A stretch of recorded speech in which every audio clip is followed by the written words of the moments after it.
it done, that's when the gold mine happens. So yeah, I get it. I love it. I love the fireman's hat. It's a reminder. It was awesome. Yeah, it was a reminder too that every time an agent came into my office, I knew I had two choices. I could fish for them and just put out the fire, or I would teach them how to put out the fire, right? And I made it practice that if anybody, especially my top producers, if they had any issues going on, that before they came to me with a solution rather with a problem. So I would teach them that if it's big enough to call CAR Legal, which is California Association of Realtors free legal line, I know that the first broker who calls it, number one, is the only broker they'll talk to. And number two, they would typically get a really good solution. And most of the time it was in line with how I felt for the brokerage, right? But it was my job to be compliance. So they would come to me and they said, hey, I'm having this problem, but I called CAR Legal. Here's what I learned. And I'd say, great, can you teach that at the next office meeting or talk about it or whatever, share what you learned, And yeah, before too long, that minimized what we had to do. I used to say when a newbie comes in, you could pee out their fire, but when the expert comes in, you need backup. Well, that's really the truth too. I mean, one of the things that I know a lot of my team members that are growing their own teams in some of the other parts of the states are experiencing that same thing is they want to handle everything, because that's how they've been so successful as a single agent, is they handle everything themselves, they make it happen. But then as you start bringing people on, you got to realize that you need to show them, you need to lead them on how you handle things so that they can handle it in the same way. That doesn't mean that you can't be part of it or you can't verify it. Like you said, you can help them, but the important part about team building and team growing as a team leader is leading the way by example and showing them how you want them to react to situations. And then when you do it, you reward them, you praise them, and you tell them that you're doing a great job and you're excited for them, and you watch them blossom. I know, at least in my team, the younger the agent, the more the more reins that you give them and the more praise you give them when they succeed, the better they grow and the faster they grow. So I love that. You're spot on there. Yeah, 100%. Yeah, if you don't have any bad habits, don't pick any up. That's what a newbie needs to understand. If you don't have bad habits, that's great. Don't pick any up, because when you're left to your own figuring it out system, you pick up bad habits because you just find out what works and what doesn't work. And then some people just keep doing what doesn't work because they don't know any better. Yeah, they do. What's going on, Craig? Hey, Betty. I know we have a few people that aren't going to be here today because we're all very busy. But yeah, a lot of people traveling right now. Vacation time. Yeah, I know quite a few people are going to a few retreats that are work vacation, right? You're right. See, Betty lives in a vacation spot.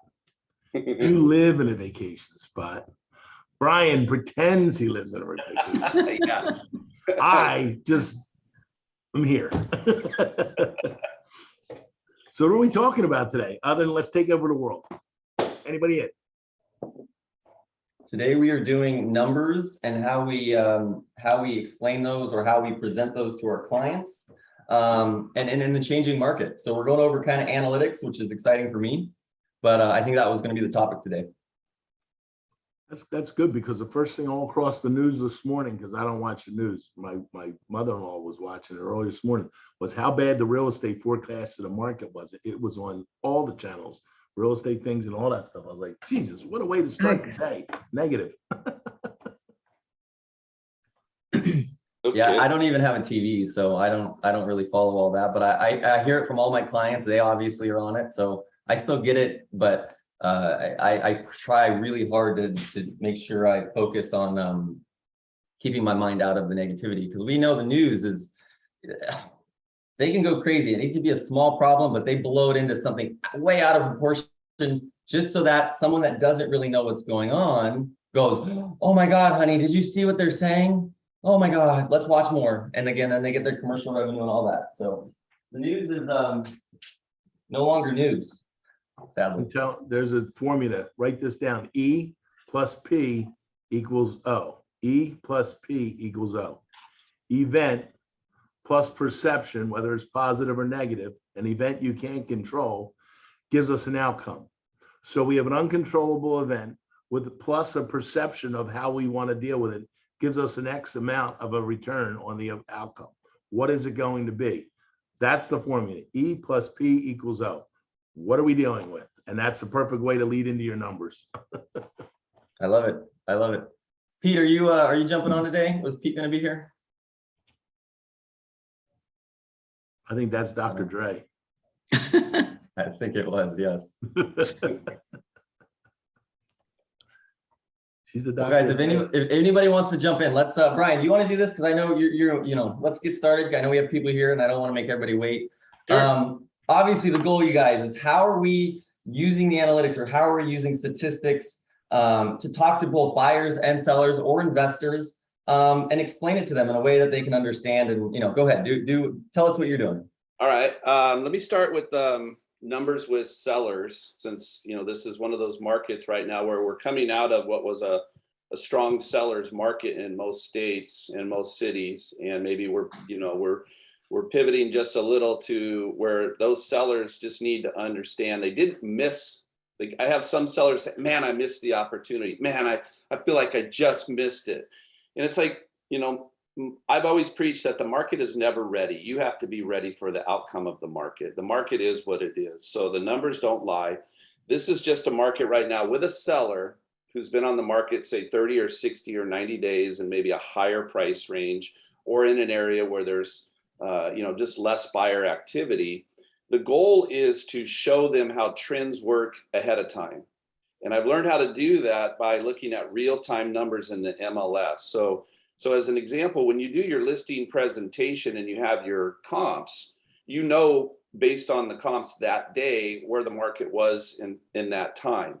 And we were coming out of a market, it seemed like maybe you could press the number just enough to where you would do the seller a service by trying not to leave any money on the table. And so the number was at the high end of the comps, right? So just leading into maybe May of this year, you were still able in San Diego, in our market, to press the market price just enough to where, if the comps supported 900,000, you could go, 899 would be better, but some were going, let's try 925 for a while, and so you could say, okay, well, people have been overpaying. There's some properties in escrow. Maybe some of those are going to close and the trend is going to go. Well, now guess what? Now we're having that conversation. It's like, okay, we tried, but now here's the reality. So when buyers go out looking at properties, most buyers ask their agent to do comps on houses for them when they fall in love with it. I rarely, if ever, recommend that, only because I don't know who the buyer's bank or lender is going to be, and each lender's appraiser looks at numbers differently. So I could be talking my clients out of a great deal if I recommend a price, because they look to me, I'm their expert. So if I'm looking at comps and I recommend a price, and I'd say, based on the comps, if I were to list this property and I'm a buyer, it's hard to defend the seller's number. So, what you're doing is, I never recommend a purchase price or an offer price, but I do support the buyer with the price they're going to offer, and tell them, make sure that if it's below asking, that it's your walk away number. Because if you walk away and you're not going to hold on to this property, then you're going to feel better about moving on to the next property. But going back to my conversations with sellers, today I focus on solds and pendings and actives real time. And I see in San Diego right now, Matt's probably seeing this too, is we're starting to see a trend where the active market properties have a cost per square foot value, or an average cost per square foot, equal to or possibly less than what's pending. And when you begin to see that, that when these properties sell, they are going to sell at or below the asking price, very few above right now. So that's going to set the trend. So when those actives go pending, chances are they go pending at a number that is less than the current asking. Okay. Because the current pendings, if you start calling pending agents, which I suggest you always call pending escrow agents and just ask them, because they're not allowed to tell you, and most of them won't, but it's okay to ask them this question. Hey, I've got a property in your area. I'm using your pending property as a comp right now. I'd like to know when the seller and the buyer close escrow, will you be at, near, or above full price? And I just ask them politely that if they could guide me somewhere. And some agents will guide you and say, yeah, you know, Brian, we're just a little below. We're a couple % below. We're at price. We're above, but we had to give a concession to get above. And so that just helps me. And so when I go into a listing appointment now, or with a seller who I've got to maybe have that meeting with where we're a little too high, you know, I can bring testimonials and case studies and show them that, listen, these numbers that you see in the MLS that you think you're comparing your house to, and that one is not as nice as yours and all these things, well, it's also in the same situation you are. And they're also starting to reduce, and we're seeing reductions. And so you have to be ahead of the curve. So a lot of times what I like to do is show them the good news. And I like to go back 1 year ago and show them, hey, listen, had you sold this last year, here was the price based on the comps in San Diego. And here's the price of the comps today and where we're headed. You're still in a great position with your equity, but it feels uncomfortable. It feels like you're leaving money on the table. But we're either going to do one of two things. We're either going to lower it till we get offers, or we should remove it from the market because we're doing you a disservice, and maybe we should come back at a better time if you're not motivated.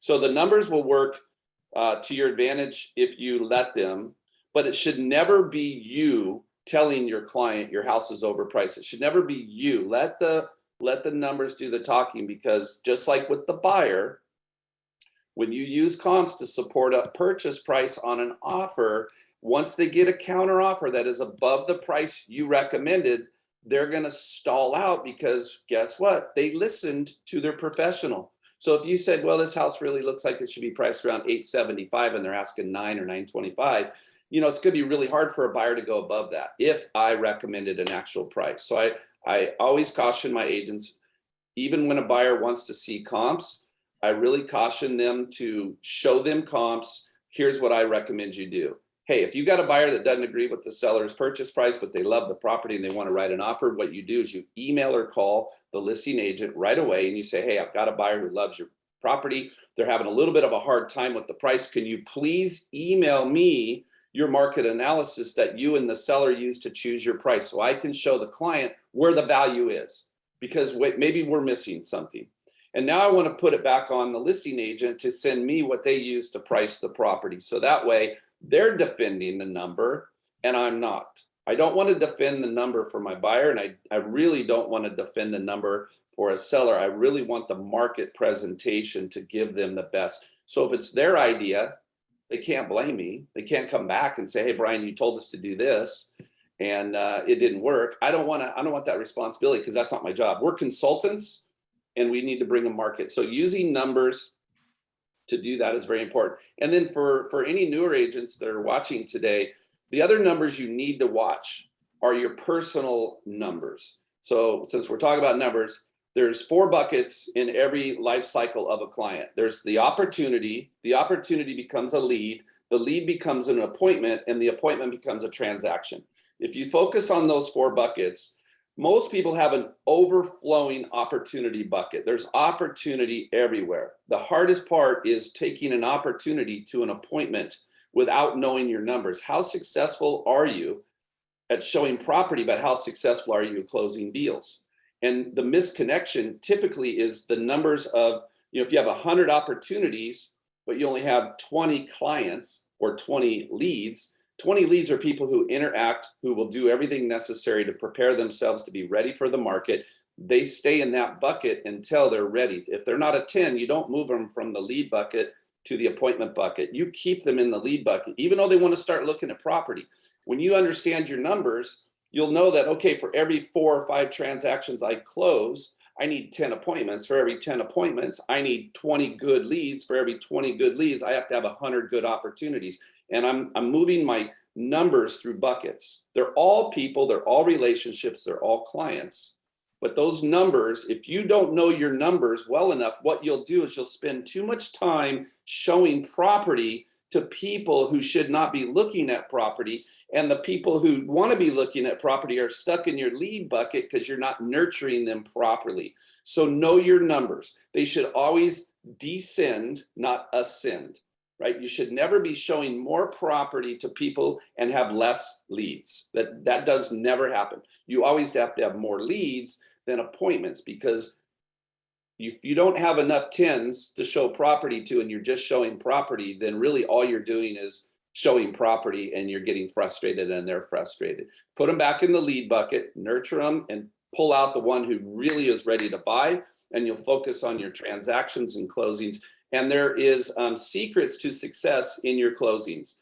Everybody should go back and look at my last 10 closings and see where the lead came from.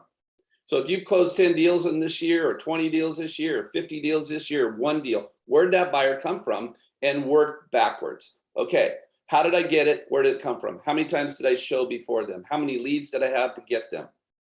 There's a lot of clues to where you're closed. Once you have about 10 or 15 closings, guess what? You're going to go, oh my gosh, they all came from open houses, or they all came from referrals, or they all came from me doing my mailer or door knocking or whatever it is. There's a lot of clues that you need to look at, but you don't know those clues until you start looking at your numbers and knowing those numbers and where those leads or deals came from.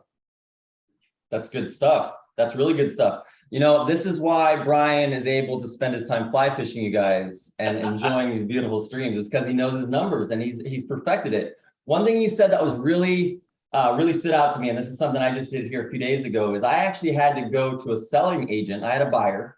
We were looking at the best home in the community. I had to actually go to the selling agent and explain to them the CMA and what's going on in the market. And after going through that, you know, the word that he said is, well, my client, the sellers just, you know, they wouldn't go below that price, and it's simply overpriced. There's just no other way about it. So we left it at that. But after explaining to that, 30 minutes later, guess what? I got a phone call. Hey, you know, after I just spoke with the sellers again, we went over those numbers, and you're right there. And there just happened to be a new listing that popped up that day that really was, you know, about 55,000 lower. They said, hey, if you're willing to present an offer 35,000 under list, we would even entertain that. Now that's a big deal, because here just 35 minutes ago, the seller's reaction was, no, we're not even going to, you know, the sellers wouldn't even really negotiate or look at this.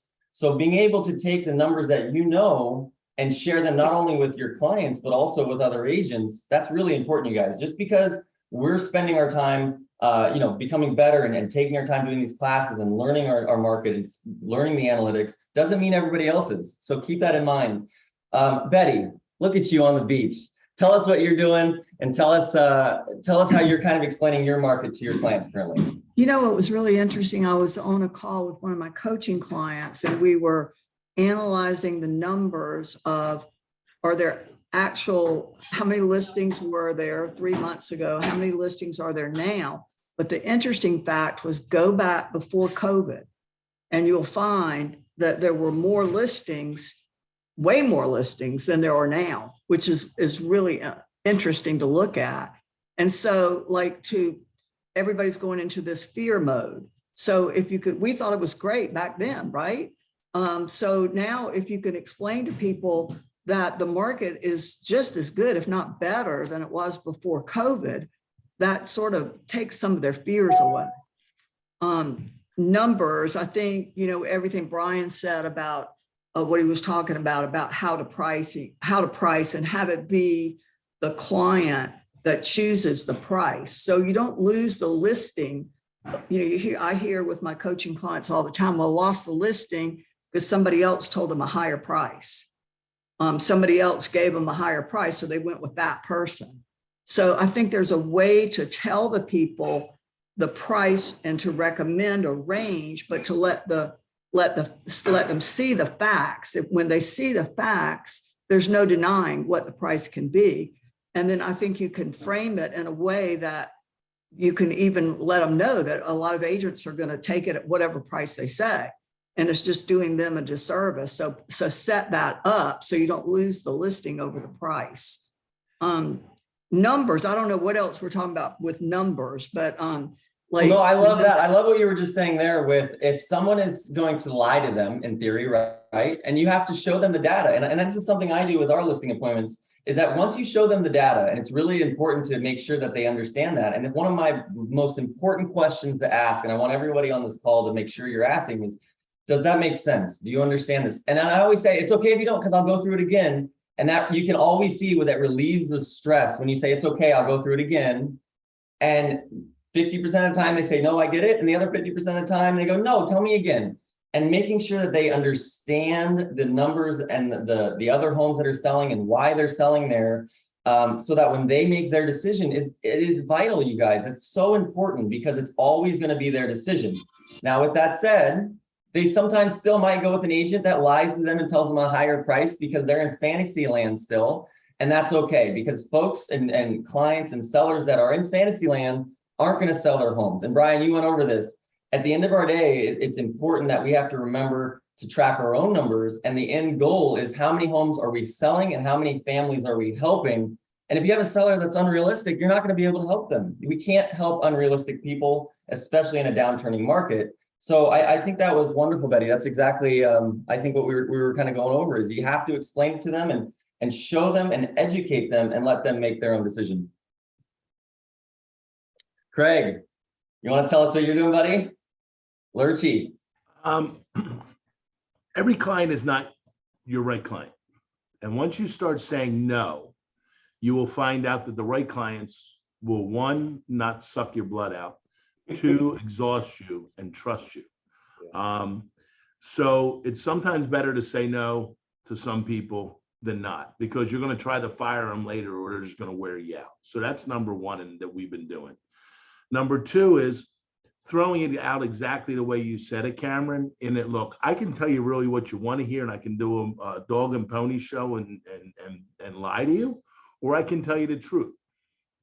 Do you want a commodity or do you want consultant? You tell me, and I'll tell you how I'm going to act and whether I choose to participate in that. I said, because a lot of agents, just like Betty had said, it is still a good, strong seller's market because there's not a lot of inventory. Yes, interest rates went up a little bit for buyers, but buyers still have to buy. But we're not in a hyper market. We're just in almost a more balanced market. And it's how we explain it and how we, as realtors as a whole, communicate it. And that's what I've been saying to sellers, saying exactly. You do have buyers in homes, you're short in supply, but it doesn't mean your prices are getting jacked up. The interest rates are solving that jack up issue of what's going on right now. The other numbers that we're definitely looking at is the days on market. If you're on the market more than 14 days and you haven't had 10 showings at least, we're saying to our seller, you're probably at least 4 to 6% off the mark. Because if you were priced within 4 to 6%, you would have had your offer. So it's kind of like a bullseye.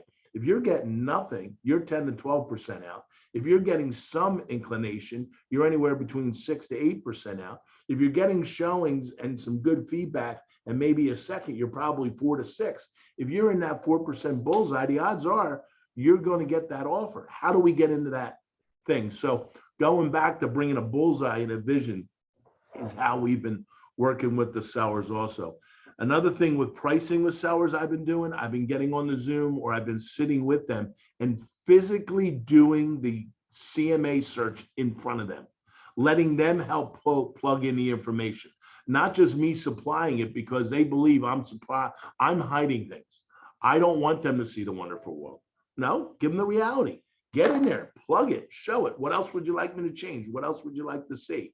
Now it's real time, real ahas. And they're like, oh my God, I really didn't. Well, my friend said their house sold for that. Well, this is what their friend said. And by the way, here's the recording date too.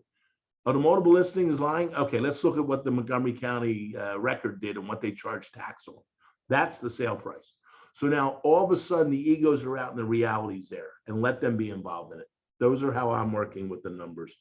Brian's way ahead of me in those analyticals on following and all that stuff. I just figure if I'm showing you more than 5 to 8 houses, I'm not listening and I'm not using my ears and my mouth in proportion. So either you need to listen more or you got to get fired because your perfect house doesn't exist because there's nothing perfect in this world. So, I like to show 1 or 2 at the most.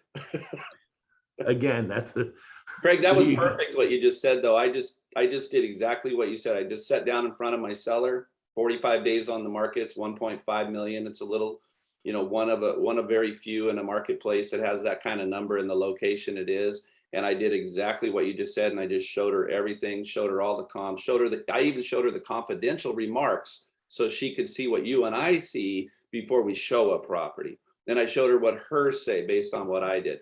And it was very educational for her. And she actually exhaled and said, okay, I feel better knowing all this. And then we made some decisions. Yeah, I mean, one thing I have found, and I'm sure we've all had the same revelation, is that the more honest and the more brutally upfront and honest you are with your clients, the more they respect you. You know, anytime that you're trying to sugarcoat something or trying to make it easier for something, they feel that. They know what's going on. Your clients are smart people. When you tell them how it is, and then you also back it up with analytics and data, and you can show them in a way that educates them, and it connects, that also builds trust. It builds that connection that you are not only, you know, their real estate agent, but you're their consultant, and that's the goal. Now, Matt Battiata, the #1 agent in all the land. Tell us what you're doing with your sellers. Tell us how you're explaining, you know, the market and the shifts, and how you're making sure that they're ahead of the curve. Yeah, so I think the first thing is you have to prep them at the listing appointment, because even though we try to, you know, it is hard sometimes to get a seller to be realistic about pricing when you first list the property. And that's because they are looking at the comps from the last 90 days and they'll see higher comps. And so they're not really convinced yet that they need to be, you know, so competitively priced. So what I like to do is prep them at the listing appointment and say, look, you know, we'll give it a shot for a week or two. And if we're priced right, we're going to get showings and offers. And if we don't, you know, we're going to have to, I want you to be prepared that, you know, selling real estate is a sprint. It's not a marathon. We don't want to sit on the market for weeks and months. And then what I also find that works really well, which I think Brian hit on, is just going through the data, and not that you need to do a screen share with them necessarily, but just explaining to them, look, you know, this is where our inventory is right now. This is where our inventory is going to be once we get the numbers for June, or, you know, for July rather. I mean, I think, Brian, will be over 65,000 homes on the market, I think, in San Diego County, which is like pre-pandemic levels. At any rate, and it's all supply and demand. And I'm, you know, right now it's a full-time job for me calling up my sellers and telling them we got to drop the price. And they don't always agree to it the first conversation that you have with them. You got to kind of plant the seed and then sometimes call them up a day or two later. And, you know, part of what's happening right now, I think, is also seasonal, because it's July and soon to be August. And the market, even on a really good year, you know, slows down at those times. So I'm just trying to keep all my sellers, you know, the word that I like to use is positioned, so that when a buyer, you know, there are still buyers out there buying homes. Interest rates are not really that high, relatively speaking. But they, you know, the only saving grace right now is sellers are starting to at least be aware of what's happening with the market.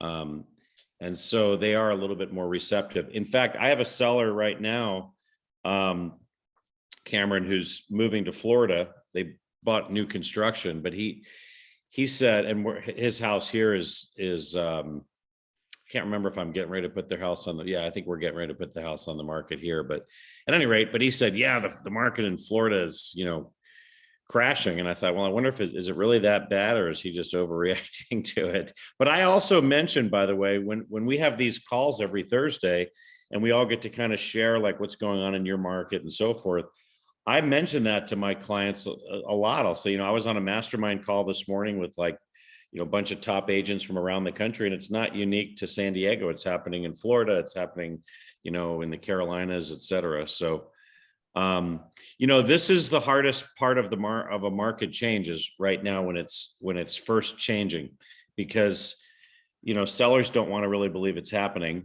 And so we have to convince them. So I find just being in touch with them. I think a lot of agents, when a house isn't selling, the agents kind of get like, they kind of throw their hands up and say, that house is never going to sell. It's just really price dependent right now, you know? And so you've got to be the deal. To be the next house to sell, you've got to be the deal that a buyer looks at and says, wow, I'll make an offer on that house. Because, and what I tell my clients is, look, every next sale at this point, probably every sale is going to be lower than the one that preceded it. So you're going to get the most if you're the next house to sell. And so, you know, I don't know how long this is going to go on, but it's just part of the deal with real estate, right? We go in cycles. And we're definitely going into at least a short-term downturn. We'll see how long it lasts, but it's always interesting.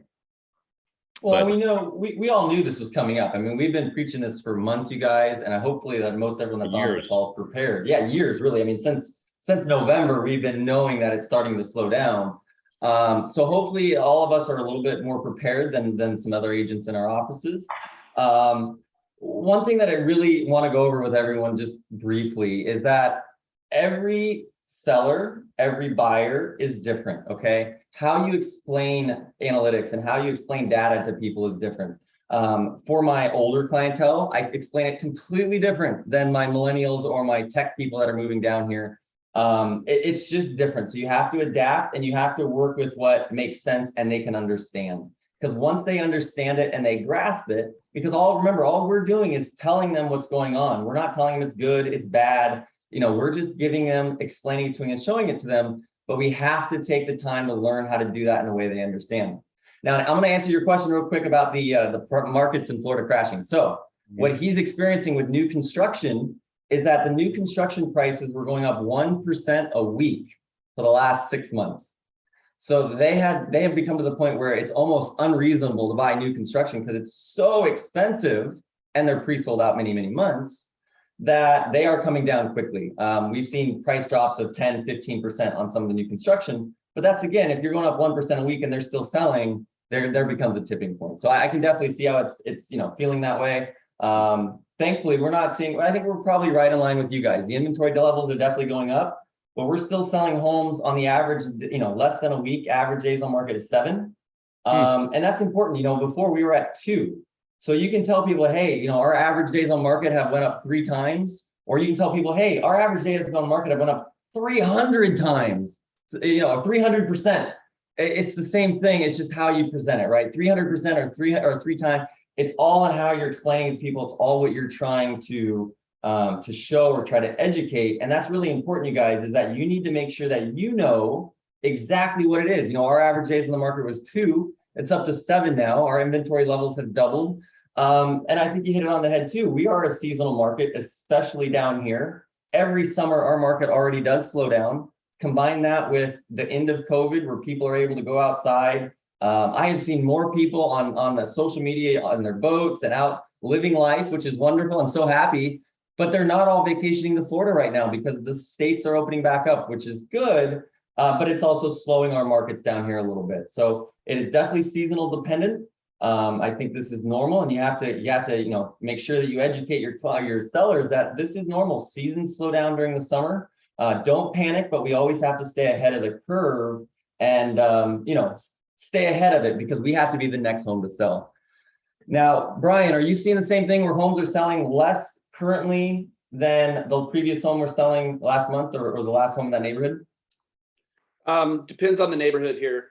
You know, Okay. so it just really does depend on the neighborhood and the agent listing the property, because there are agents like Matt Battiata who just knocks it out of the park every time and prices it where it should be. And those sellers get an offer and they tend to be on point. So it's hard to go into, let's say, Carlsbad or Coastal. So we're kind of like Florida, you know, the closer you are to the water, the higher the price. And but the better the view, the further away from the water, it could be just as equal. So I really think that what I see in certain zip code trends, there's zip code trends that are very loud. They just speak like where that market is in very specific markets. When you get into the luxury market, you know, nothing makes sense in Southern California in the luxury market, depending on La Jolla, Del Mar, Rancho Santa Fe, Coronado, right? That's just a whole nother level.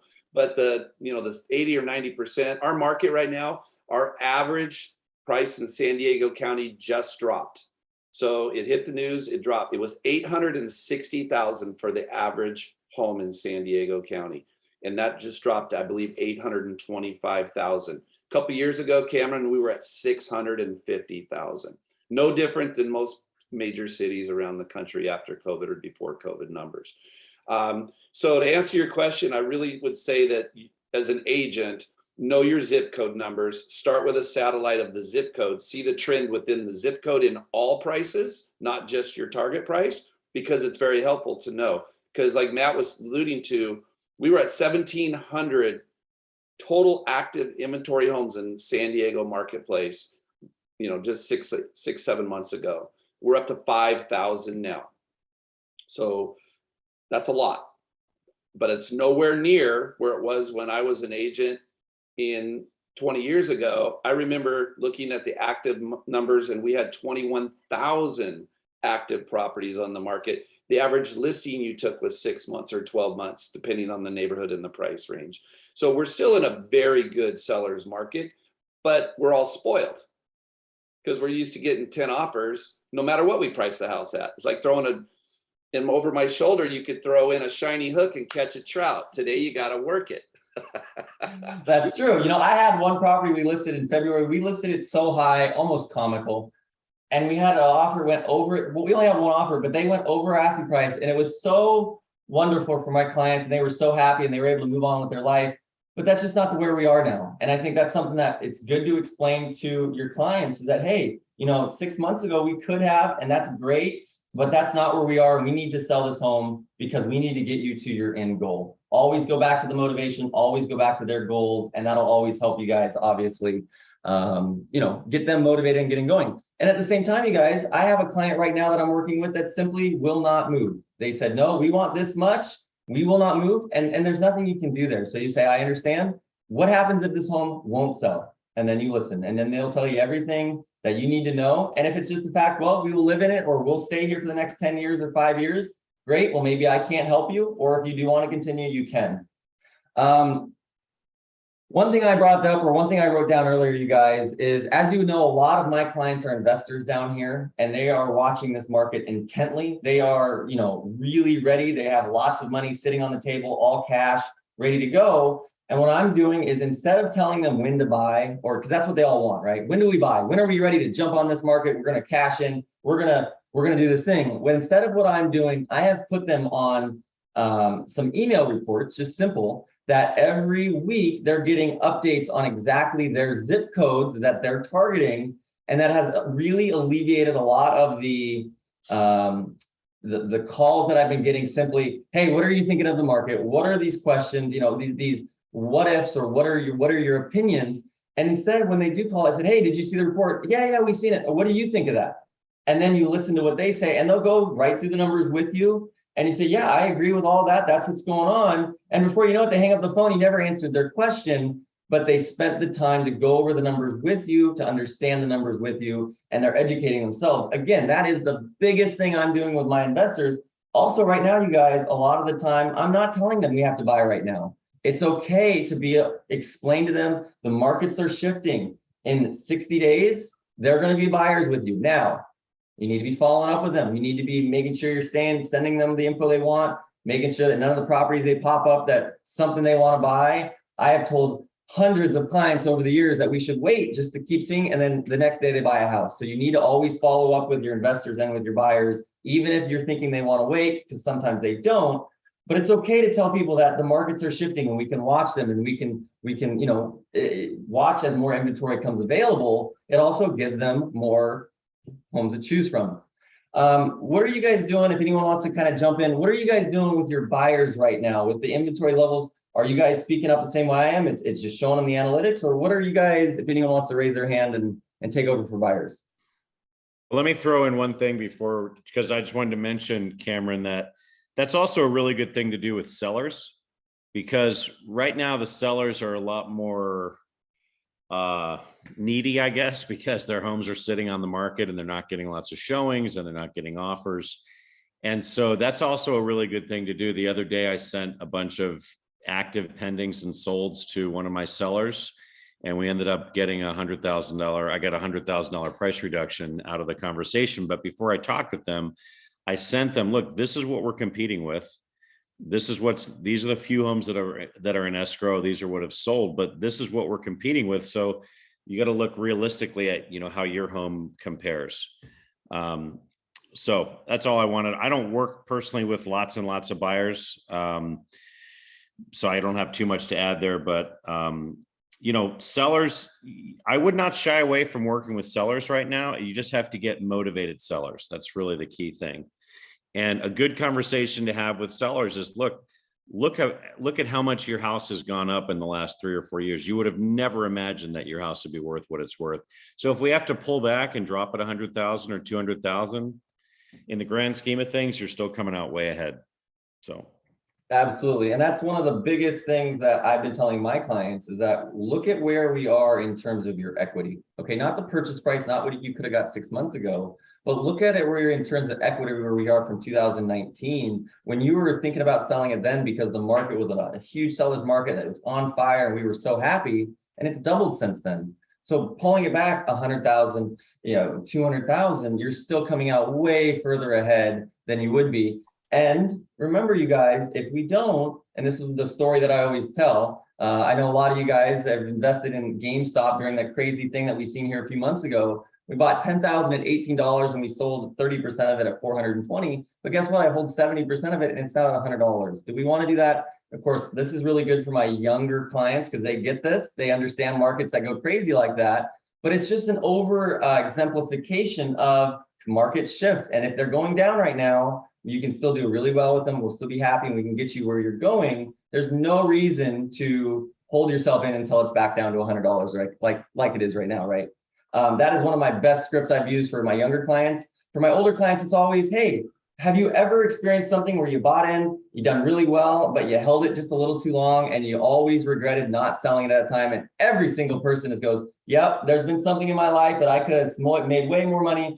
Well, guys, this is just like that. With the analytics that are presenting themselves and our markets going the way that they are, you guys have to remember that if we hold this for another 60, 90, 100 days, you could be losing quite a bit of money. Is that what you want to do? And of course they say no. And it's a great way to keep, keep them motivated, keep them moving towards their goals. And that's the key is if you have unmotivated sellers, you guys, you're going to be wasting your time. In a market that's going in the direction that our markets are going, you have to find the people that need to move, that need to go somewhere, and they'll be responsive to you. You're not going to have those same challenges that you have with folks that just want to spend all your time. Mm-hmm. All right, you guys, the buyers. Is any? Go ahead. I have a question for Brian. I think California is sort of state. We look in South Carolina, if it's happening where y'all are, say in San Diego, it's going to happen down the road where we are, right? So if you look at a pre-pandemic number of buyers, say in San Diego, how many buyers compared to now? Do you know? I would look back, Betty, and I would say typically what I see is we didn't know how many buyers we had because we had so many multiple offers on properties. It was hard to understand truly because if we had 30,000 sales, we probably had over 100,000 buyers. That's just like 3 to 1, probably more than that.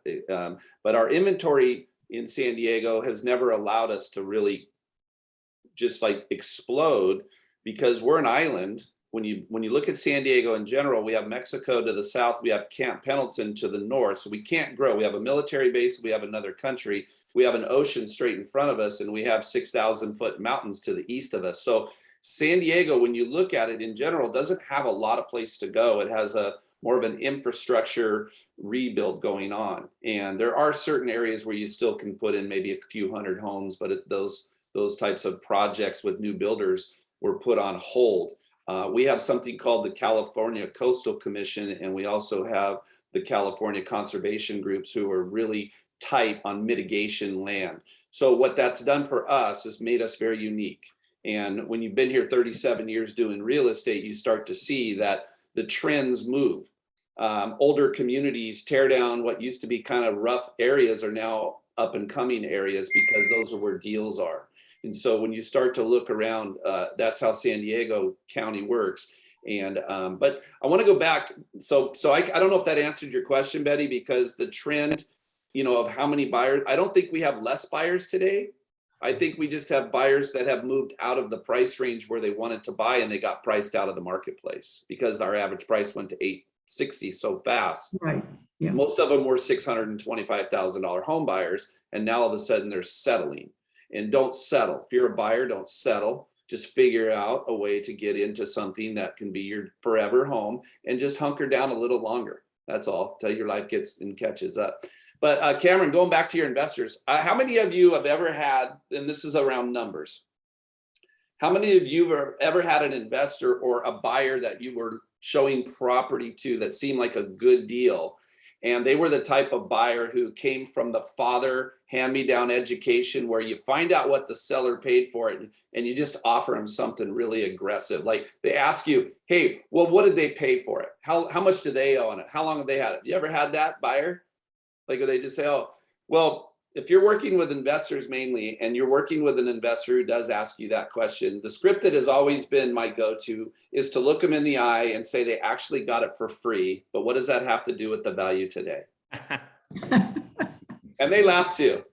Like, you know, it's like they got it for free, but what does that have to do with the value today? Let's go back and analyze this, and then let's go back, right? Because what you don't want to do is insult a deal.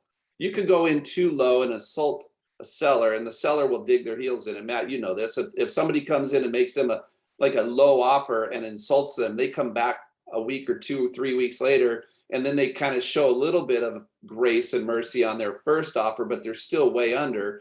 The seller doesn't, sometimes the seller would say, I don't care, I'll die with this house before I sell it to that jerk, you know?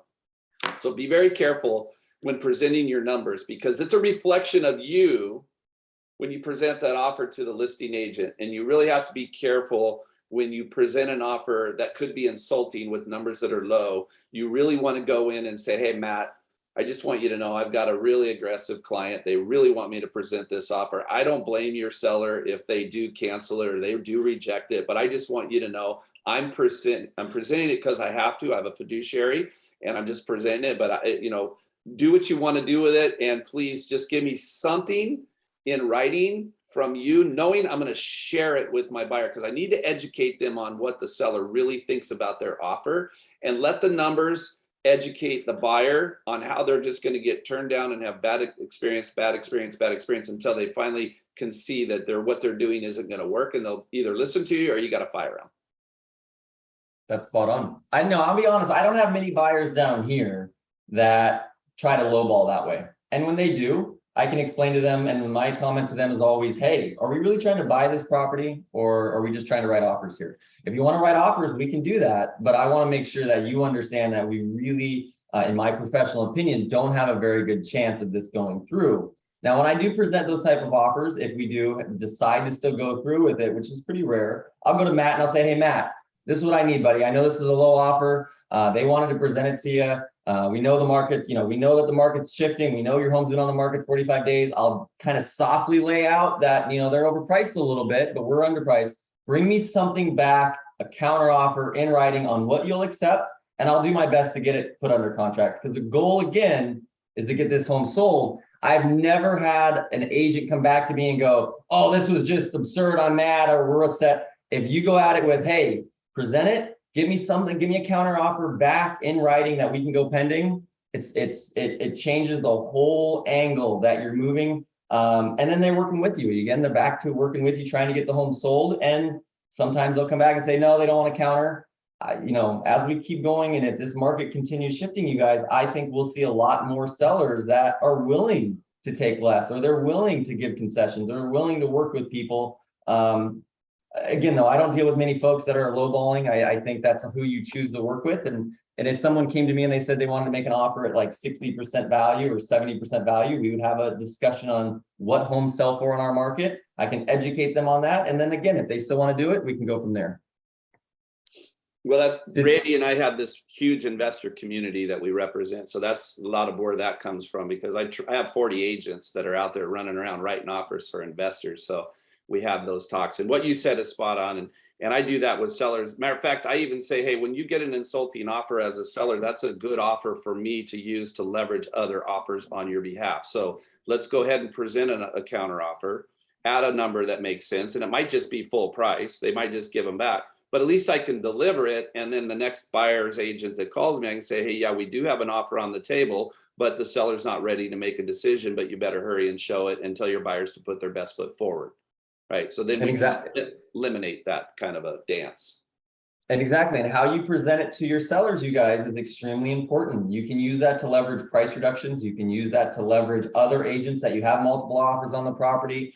How we use every little bit of data and every little bit of advantage that we have is very important. So when you do get an offer that's low and it comes into you, you just take it to your seller and say, hey, this is what they're saying. This is what they're seeing on the market. And you can even play it up. I think this is a little bit low, but we need to get them something back that will accept. And again, a full price counter is not insulting you guys. If you ever you ever have an offer out that comes to you and they're not willing to take the price, counter it back. And you never know. I've sold dozens of homes countering back at full price, and it just lets the buyer know where they need to be. So that also educates them as well. One thing, guys, and one thing that I want everyone that's on this call. Oh, go ahead. One of the things that what you guys have said is just a different twist to the words.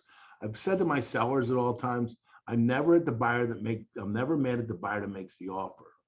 I'm mad at the buyers that have wasted your time.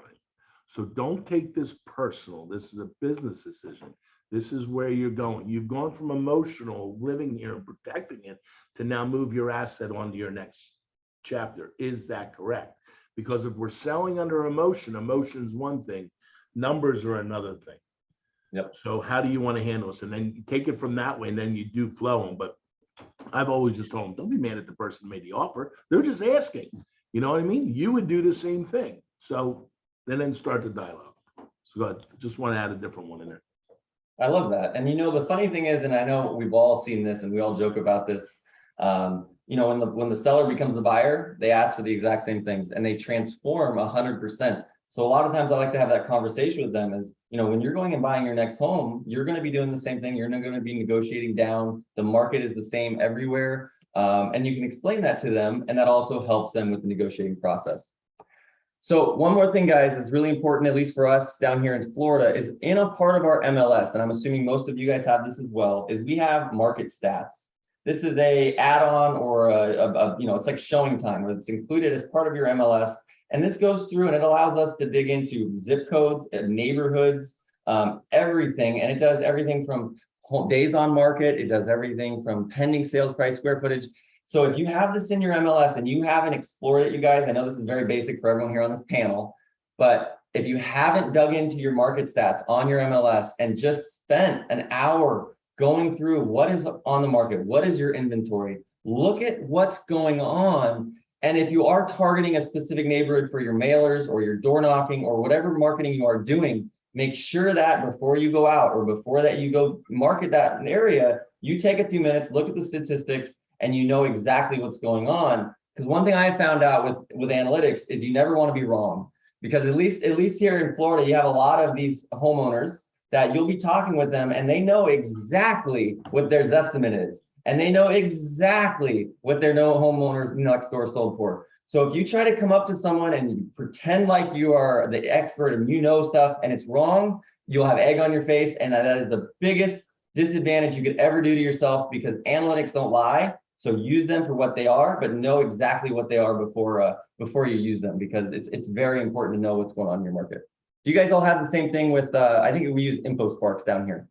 Yeah, we have InfoSparks also. I think there's a lot of people on the call in San Diego here, but if you guys want, I'll quickly share my screen because I have it up.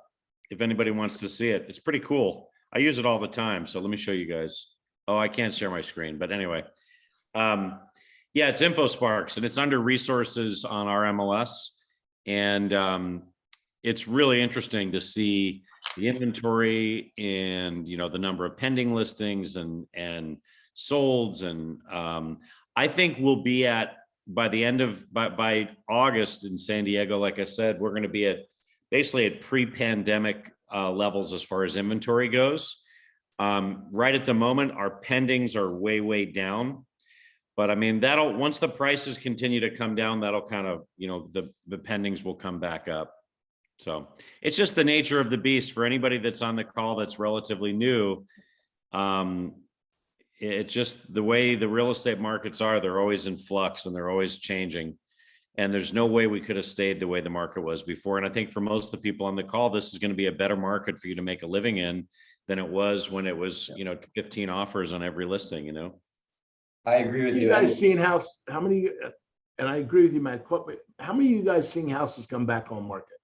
Oh, constantly.